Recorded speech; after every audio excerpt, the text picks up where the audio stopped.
You've probably heard someone say energy drinks are basically just expensive coffee. And you've probably also heard someone say they'll destroy your heart. So which is it?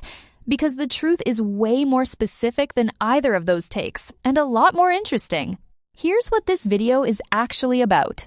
We're going to crack open every single ingredient inside an energy drink and find out what's real, what's fake, and what could genuinely hurt you. Most people assume the whole thing is just a caffeine delivery system with some fancy branding slapped on top. But that's not the full picture. Some of these ingredients are harmless. Some are overhyped nonsense. And a couple of them deserve a lot more attention than they're getting. We're going to go through all of it. Caffeine, sugar, taurine, L-carnitine, glucuronolactone, vitamins, ginseng, and guarana, one by one. By the end, you'll know exactly what happens inside your body every time you crack one of these open. Let's start with the ingredient that actually does the heavy lifting. Caffeine. It's the most widely consumed psychoactive substance on the planet. When you drink caffeine, you feel more awake. Your heart beats faster. Your breathing speeds up. You might even need to pee more because caffeine is also a diuretic. On the surface, that sounds fine. But the question is whether energy drinks give you enough caffeine to cross a line you don't want to cross. Take two of the most popular options on the market, Red Bull and Monster. Both contain 32 milligrams of caffeine per 100 milliliters. A standard Red Bull is 250 milliliters, so that's 80 milligrams per can. A Monster is 500 milliliters, so that's 160 milligrams per can. Now here's where it gets important. For a healthy adult, the safe daily limit for caffeine is around 400 milligrams, roughly 4 to 5 cups of coffee.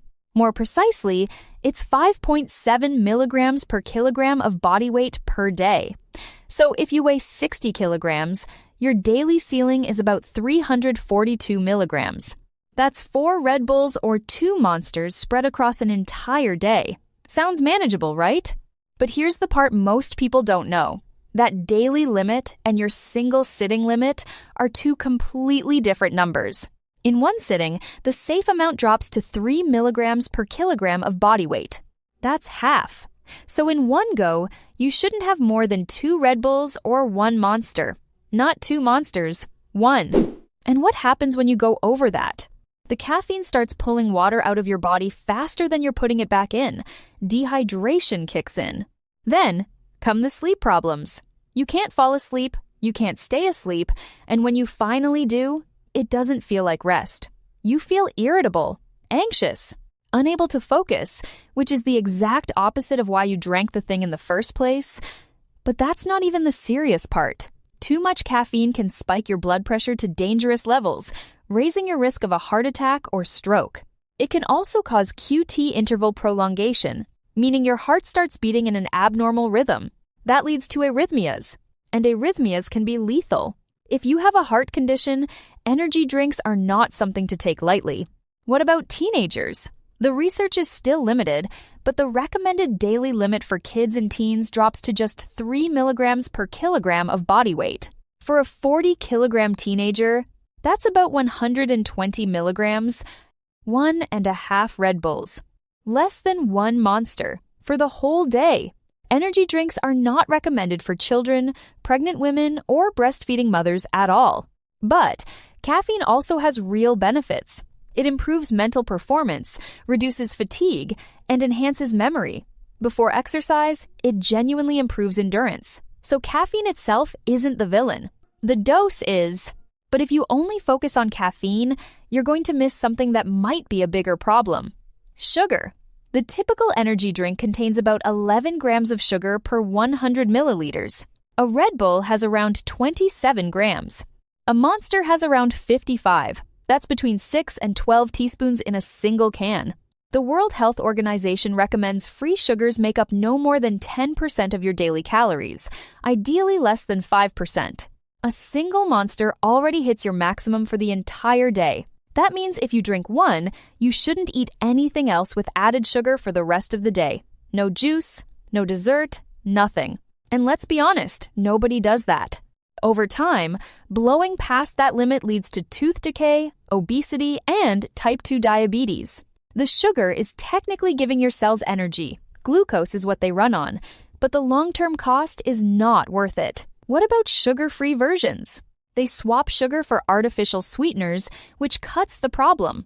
But there's debate about whether those sweeteners mess with your gut microbiota. The research isn't settled.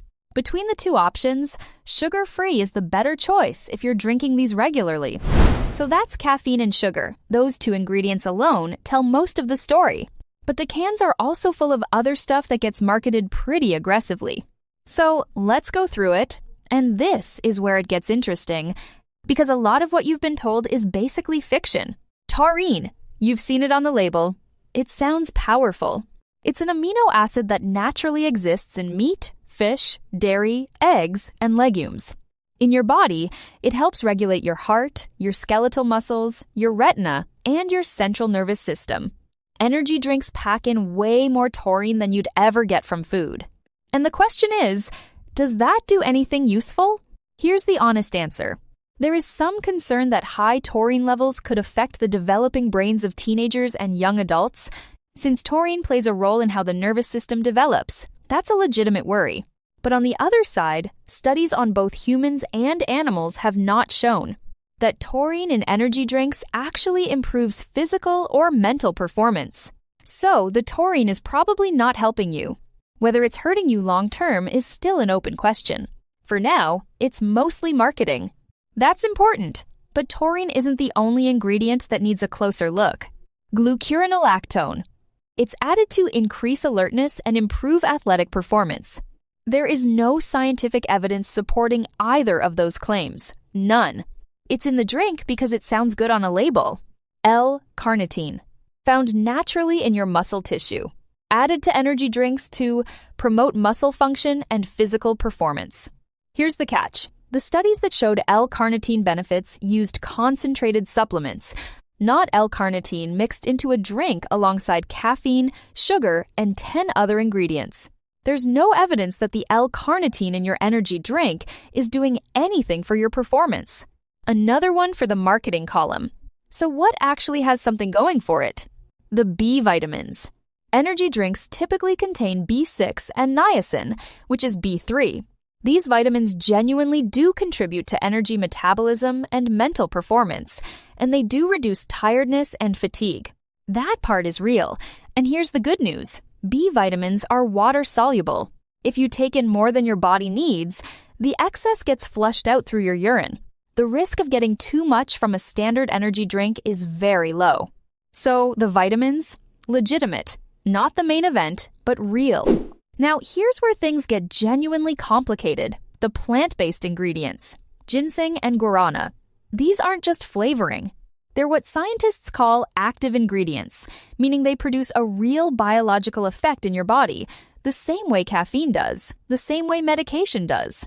Ginseng is contraindicated for people with arrhythmias, hypertension, anxiety, and nervousness. That's not a small list. And guarana already contains caffeine on its own, so when you see guarana on an energy drink label that also has caffeine listed separately, those two sources are stacking on top of each other. The total caffeine load might be higher than what the label suggests. The bigger problem is that most brands don't tell you exactly how much of these plants are in the drink. That's a real gap in the information you're given before you decide to consume something that has biological effects in your body. That's important, but there's one more thing we need to talk about, and it's something a lot of people do without thinking twice. Mixing energy drinks with alcohol. When you mix a stimulant with a depressant, they don't cancel each other out. What actually happens is the caffeine masks the signals your body normally sends when you're getting too drunk. You don't feel as intoxicated as you actually are. So, you keep drinking. Your blood alcohol level climbs past where you'd normally stop, and you don't feel the warning signs that would usually slow you down. That's not a minor risk. That's how people end up in genuinely dangerous situations. If you're going to drink alcohol, don't mix it with energy drinks. So let's bring this all together. Energy drinks can improve physical and mental performance. That part is real. But that benefit comes almost entirely from caffeine. The sugar is a significant health risk that gets underestimated. Taurine, glucuronolactone, and L-carnitine have no solid evidence behind their performance claims. They're in there for marketing, not science. The B vitamins are legitimate, but minor. And the plant-based ingredients like ginseng and guarana are active compounds that deserve way more transparency than they currently get on product labels. The truth about energy drinks is more nuanced than they'll kill you or they're just coffee. Used carefully, within the right limits, by the right people, they can do what they claim.